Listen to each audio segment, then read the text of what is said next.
اچھا، تو کبھی سوچا ہے کہ ایک بہترین مالیاتی منصوبہ بنتا کیسے ہے؟ یہ صرف حساب کتاب کا کھیل نہیں ہے۔ اصل میں یہ ایک کہانی کو سمجھنے کا فن ہے۔ آج ہم یہی دیکھیں گے کہ ڈیٹا یعنی معلومات جمع کرنا کسی بھی مالیاتی منصوبے کی بنیاد کیسے بنتا ہے اور ایک مضبوط مستقبل کی ضمانت کیسے دیتا ہے۔ تو آج ہم اس سفر کو 6 حصوں میں طے کریں گے۔ ہم یہ سمجھنے سے شروع کریں گے کہ آج کے مشیر کا کردار کیا ہے، پھر ہم منصوبہ بندی کے پورے عمل کا خاکہ دیکھیں گے، اس کے بعد ہم 2 بہت اہم چیزوں یعنی مقداری اور کیفیاتی ڈیٹا کی گہرائی میں جائیں گے، اور آخر میں ہم دیکھیں گے کہ یہ دونوں مل کر ایک مکمل تصویر کیسے بناتے ہیں۔ چلیں شروع کرتے ہیں۔ دیکھیں، مالیاتی مشاورت کی دنیا اب بہت بدل گئی ہے۔ پہلے مشیروں کا کام صرف چیزیں بیچنا ہوتا تھا، لیکن اب ایسا نہیں ہے۔ اب وہ آپ کے ساتھ مل کر ایک طویل مدتی رشتہ بناتے ہیں، جس میں آپ کی ضروریات ہی سب سے اہم ہوتی ہیں۔ یہاں آپ ان دونوں طریقوں میں فرق صاف دیکھ سکتے ہیں۔ پرانا طریقہ بس ایک بار کی ڈیل جیسا تھا، لیکن نیا طریقہ ایک تعلق بنانے کے بارے میں ہے، جہاں کلائنٹ کو سمجھنا پہلی ترجیح ہے تاکہ اسے وہی حل ملے جس کی اسے واقعی ضرورت ہے۔ تو یہ سب ہوتا کیسے ہے؟ اس کو ایسے سمجھیں کہ ایک مشیر کے پاس ایک نقشہ ہوتا ہے۔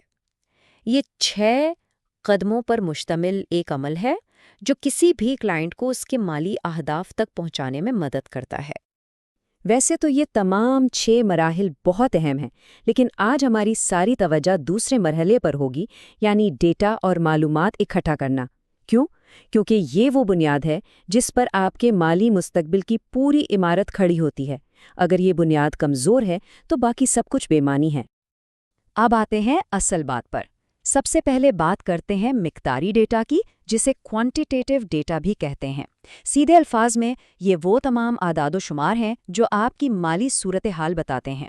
آپ کی آمدنی، آپ کے اثاثے، آپ کے قرضے، یہ آپ کی مالی زندگی کا کیا ہے۔ اگر آپ امتحان کی تیاری کر رہے ہیں تو اس تعریف کو اچھی طرح ذہن میں بٹھا لیں۔ لفظ کوانٹیٹیو نکلا ہے کوانٹٹی سے، یعنی مقدار۔ تو یہ وہ تمام معلومات ہے جسے آپ گن سکتے ہیں، ماپ سکتے ہیں۔ یہ کوئی رائے نہیں ہے، یہ ٹھوس حقائق پر مبنی ڈیٹا ہے۔ یہاں کچھ ٹھوس مثالیں ہیں، جیسے کہ آپ کے ٹیکس ریٹرن صاف بتاتے ہیں کہ آپ کتنا کماتے ہیں، آپ کے بینک سٹیٹمنٹس آپ کے اخراجات کا حساب دیتے ہیں، آپ کے قانونی معاہدے جیسے شادی یا علیحدگی کے کاغذات آپ کی مالی ذمہ داریوں کو واضح کرتے ہیں۔ یہ ہر دستاویز آپ کی مالی کہانی کا ایک اہم عددی حصہ ہے۔ لیکن اعداد و شمار تو صرف آدھی کہانی ہے، اصل کہانی تو ان کے پیچھے چھپی ہوتی ہے، اور یہیں پر کیفیاتی ڈیٹا یعنی کوالٹیٹیو ڈیٹا کام آتا ہے۔ یہ آپ کی کہانی ہے جو ان بے جان نمبروں کو معنی دیتی ہے۔ یہ آپ کی مالی زندگی کا کیوں ہے۔ یہاں بھی ایک مختصر اور جامع تعریف ہے۔ لفظ کوالٹیٹیو کا تعلق ہے کوالٹی یعنی کیفیت یا کردار سے۔ یہ کلائنٹ کے مالی فیصلوں کے پیچھے کا کیوں سمجھنے کے بارے میں ہے۔ ان کی امیدیں کیا ہیں، ان کے خوف کیا ہیں اور ان کے خواب کیا ہیں۔ یہ وہ معلومات ہے جو آپ کو کاغذوں میں نہیں ملتی۔ کیا آپ جلد ریٹائر ہونا چاہتے ہیں؟ کیا آپ اپنے بچوں کی اعلیٰ تعلیم کے لیے بچت کرنا چاہتے ہیں؟ آپ سرمایہ کاری کے اتار چڑھاؤ کے بارے میں کیسا محسوس کرتے ہیں؟ یہ وہ سوالات ہیں جن کے جوابات آپ کے مالی منصوبے کو اصل شکل دیتے ہیں۔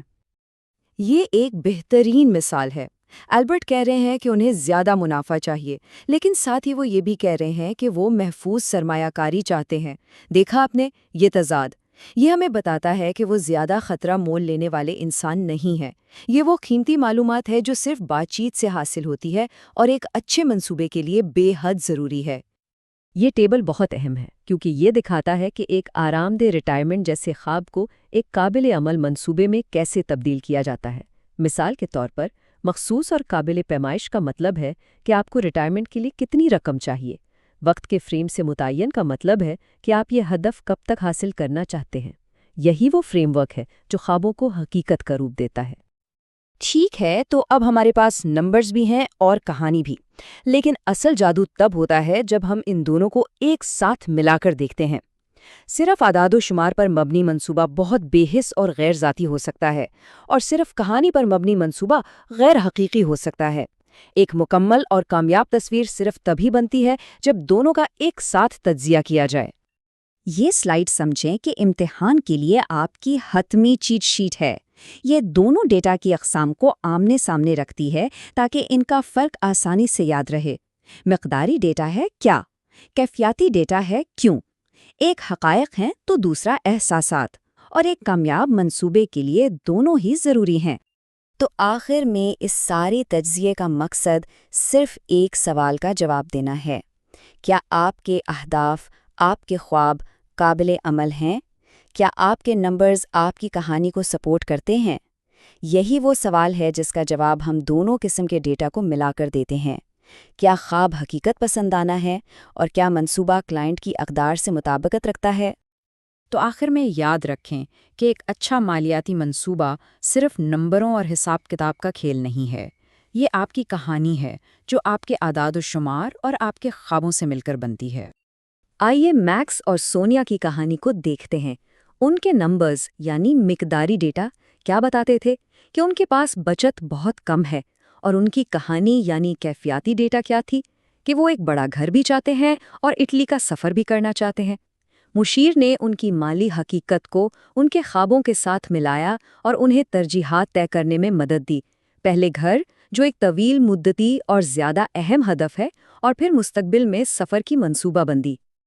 اور ہم اپنے اس تجزیے کو اسی سوال کے ساتھ ختم کرتے ہیں: اگر ایک مشیر کے پاس تمام اعداد و شمار ہیں لیکن اسے کہانی کا نہیں پتا، تو کیا وہ واقعی کامیاب ہو سکتا ہے؟ اعداد و شمار آپ کو بتا سکتے ہیں کہ کیا ممکن ہے، لیکن کہانی آپ کو بتاتی ہے کہ کیا اہم ہے۔ اور ایک جامع نقطۂ نظر کے بغیر بہترین سے بہترین مالیاتی منصوبہ بھی ناکام ہو سکتا ہے۔